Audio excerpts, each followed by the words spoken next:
What is up, you guys? In today's video, I'm going to walk you through how to start your custom furniture or woodworking business in 2026. Let's dive in.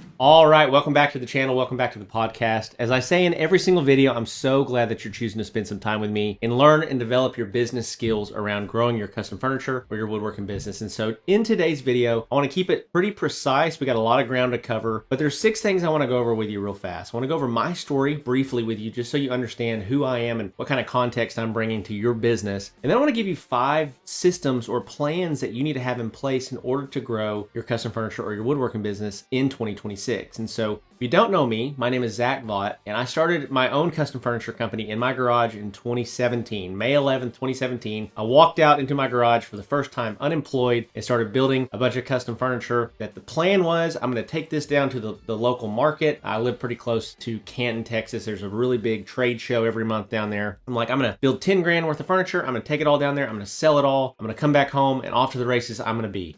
Well, I built for a month, loaded everything up, took it down to Canton, Texas, sat there for 4 days and sold $200 worth of furniture. And my entire plan got derailed. And so I had to pivot and I had to figure out how I'm actually going to grow this thing because I felt like I was a good craftsman. And in fact, I was a good craftsman. I was a pretty good woodworker, but that is only a small part of the equation when it comes to growing an actual business and generating revenue. So one of the biggest myths, one of the biggest lies that we believe is that, well, if I do great work, it's just naturally going to grow and it'll grow quickly.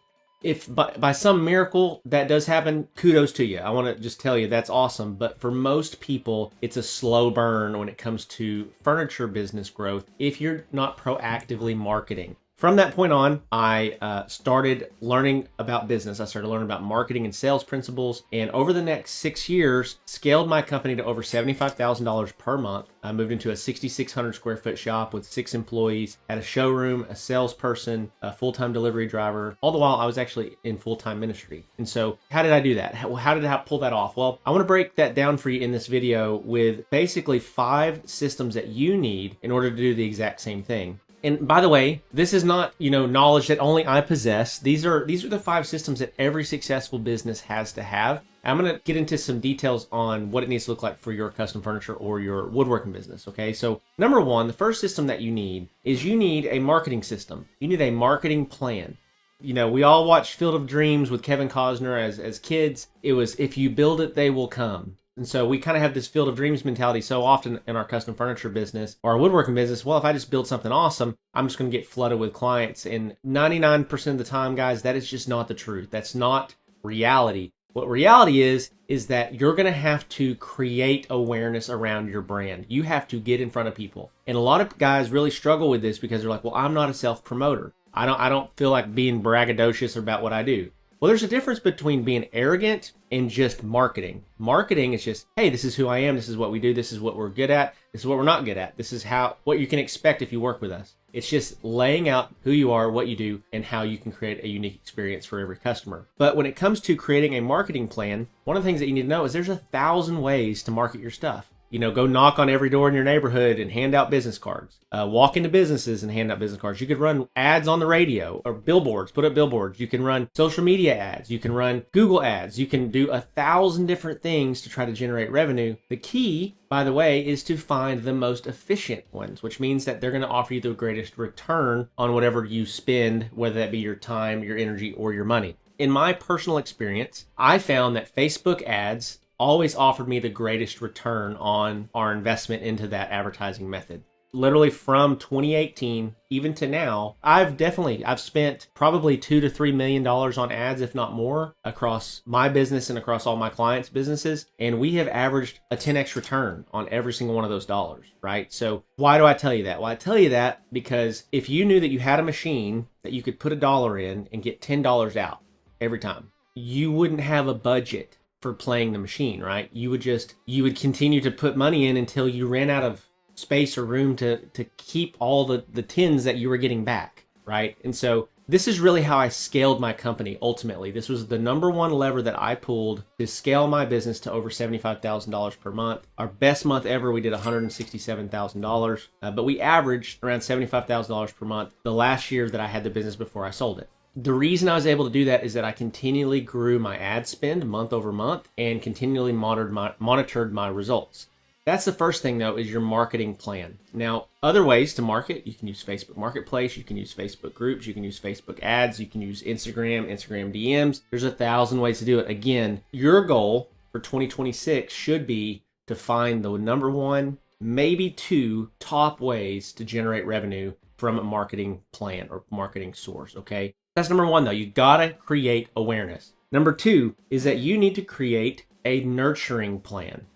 As you get into business and you start learning how business works, is that when you start marketing, you're going to get leads, and leads are just people that are interested. Well, one thing that you realize quickly in the custom furniture space or in the woodworking space, unless you're building really small, impulse decision type products, which would be anything under $100, if you're building custom furniture and your average order is $2 to $3 to $5 or more, people have to think about it.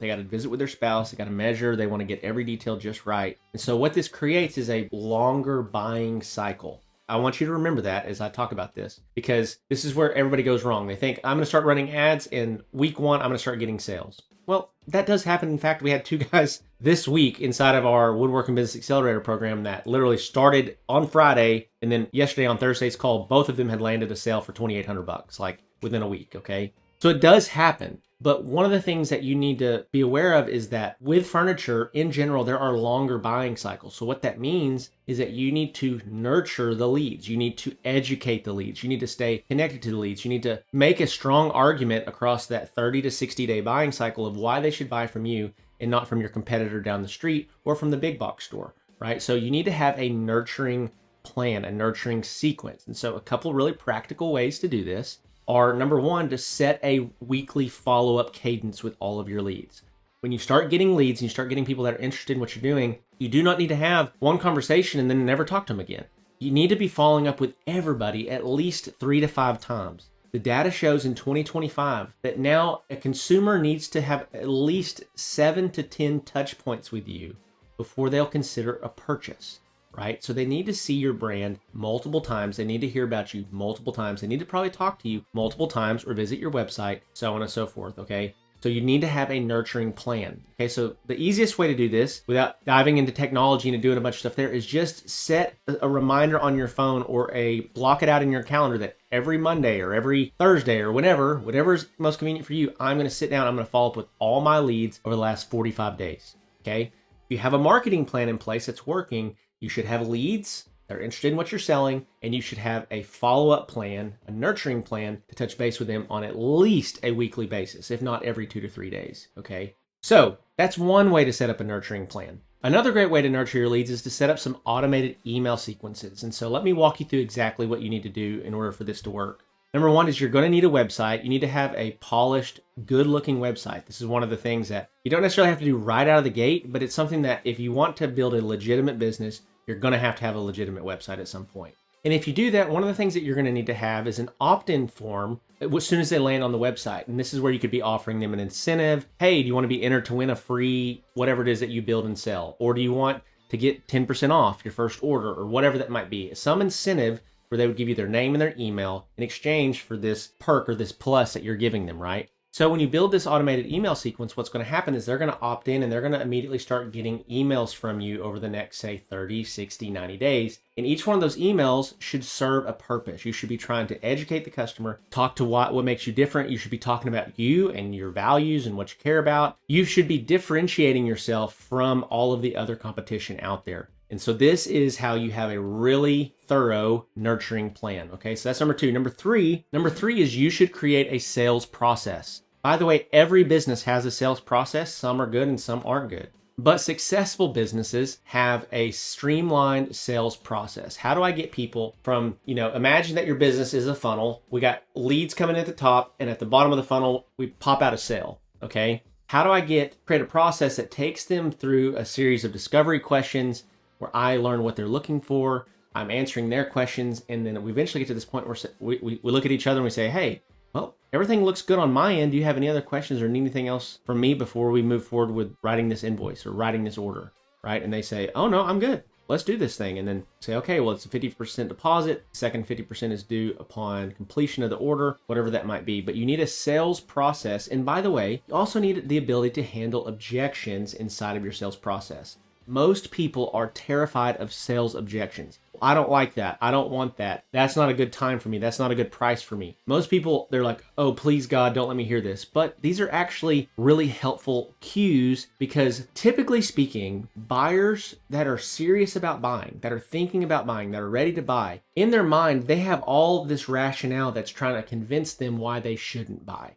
right? We are logical and emotional creatures. So typically when we're buying high-end expensive goods, we're operating more emotionally than we are logically, okay? Logically, we would just go buy the cheapest table available, right? Or the thing down the street that we can pick up that's convenient, that's easy. But when people are paying for a high-end custom product, typically they're like, man, I want something special. I want something unique. I want something that I get to help design or I have a say-so in, right? And so because of that, they're going to have objections that flow out like, well, man, I really wanted this in 10 weeks, not 12 weeks. Or I really wanted this, that's a little bit outside my budget. I really didn't want to spend that much money. Well, then you need to develop objection handling techniques and skills to where you can help them solve their problem, right? So if it's like, hey, that's outside my budget, totally get it. If you don't mind me asking, what is your budget? Just so I can maybe work on this price just a little bit, or I can pivot you to another product that's super similar to what we just quoted you, but maybe fall in line a little bit more with the budget that you have. Or say someone has an objection about the timeline. That's going to take too long. Hey, totally get it. The reason that's going to take as long as it is that we're backed up. We stay really busy. I have 15 orders in front of yours. And so that's the reason that I quoted you the timeline that I did. But let me know when you're wanting to have this because I might have a workaround. I might be able to get it to you then. And then you'd offer like a rush fee or some way that you could build it and get it to them on the timeline that they had, right? So the whole deal with sales is that you want objections and you want to be able to have objection handling techniques ready, right? So another common one in the furniture world especially is like, oh, I don't need it for a year, right? Totally get it. Well, right now you can go ahead and put a deposit down, take advantage of our current sale that we're running. I can go ahead and get you in line and I can go ahead and get you set up and ready. And then about a month before you need it, what we can do is we can go ahead and start building on the project, get it to you. And then again, you don't have to pay that second half until after you receive the product. You need to have these things ready, boom, boom, boom, boom, boom, boom, boom, ready in the sales process, okay? Now, number 4 is you need to create a fulfillment plan. Simply put, what this means is you need to have a plan for getting this stuff built. For getting the stuff out the door, right? When it's just you in a garage or a shop, you just need to control your schedule. You need to be proactive. You need to be driven, be focused. When you start growing your custom furniture business and you start hiring employees and you move into a commercial space, it becomes way more about systems than just discipline. Now, not to say that systems aren't important even as a one-man shop. They are important. But a lot of times it comes down to you're just not the person. You don't have the habits of a disciplined person. And that's why your business is sloppy because you're sloppy. But you need to have a process for how we accomplish tasks inside of the shop. Basically, you just need to have a plan for it. What am I going to do? When am I going to start this order? When am I going to finish this order? Each day, I need to have an amount of work that I need to have done before I can call it a day. Because if I don't, this project's going to drag out and that's going to eat into the next project and that's going to eat into the next project. And if you have a marketing plan and you have a nurturing plan and you have a sales process, you're going to have a bunch of orders sitting there waiting for you to get to, okay? And then the last one here is you need to have a customer success plan. When people get great products, but they have a terrible experience, they don't recommend it to their friends. When people get bad products and they have a good experience, they don't recommend it to their friends. But when people get good products and they have a great experience, they're excited about what happened. They're excited about the process. They're going to tell their friends and family about it, and your business is going to grow organically as a result of that. So you need to make sure that you have a customer success plan. You want them to be excited about having worked with you and that the process from start to finish was incredible. You need to have a plan in place to get them to review you on Google or review you on Facebook. Now, when you have a great customer that's excited that you took good care of, you need to use that to bolster your brand online, right? And so this is my story, kind of how I started, how I grew. These are the 5 things that I really focused on. I really focused on a marketing plan, a nurturing plan, a sales process, a fulfillment plan, and a customer success plan. Those are the big 5 that if you can slowly develop each of those, you're going to be able to grow a business successfully. Now, just to be fair, there's thousands of little pieces of nuance inside of each of those plans. And that's why we created a program called the Woodworking Business Accelerator program. And so, by the way, as I talk about this, you don't have to buy this. You don't have to join this or check this out. Hopefully you can benefit from the content that I just gave you. But if you are heading into 2026 or in 2026 and you are serious, you're ready to actually scale and grow, we've worked with over 220 custom furniture makers all over the world. And I'm going to show you some screenshots right now of just some of the wins that we have inside of our program. We've got guys that started with me. They were doing $1,000 a month or $1,500 a month, and now they're doing $70,000, $80,000, $90,000 a month. We have guys that started at $3,000 or $4,000 a month that are now consistently knocking down $40,000 a month. If you want to turn this into a legitimate business, you want to have the ability to walk away from your W-2 job and maybe do this full time, or you just want to pay off debt and get ahead, get out of the rat race, right? Starting your own custom furniture business can be a great path to doing that. And the Woodworking Business Accelerator program is a step-by-step plan that we partner with you on to help take you through that process. And again, we've been doing this now for over 4 years, working with clients all over the world, and it has been so much fun on my part. I know that we've made an incredible difference in so many lives of our clients as well. And so if that's you, check out the Woodworking Business Accelerator program. Now, if you're still here and you're listening to this and you're like brand new, you're like, man, I'm just thinking about it. I'm thinking about learning some of these principles, some of these things. I want to encourage you to check out my free ebook below. I wrote an ebook specifically for beginners. It really just outlines the details and the nuance of my story and kind of helps you see how this process plays out. It's not super long. It's about 95 pages long. I mean, you can get it completely for free. So if you want to click on that first link in the description below, just enter your name. I'm going to send that book to you completely for free. And it's going to just help you understand more of these principles that I'm talking about in today's video. Also, if you're showing up here for the first time and you enjoyed this video, you got some benefit from it, please like and subscribe. Please give me a thumbs up, leave me a comment. This helps the channel so much to reach more people just like you. And so with that, I really appreciate you guys as always, and I'll see you in the next video.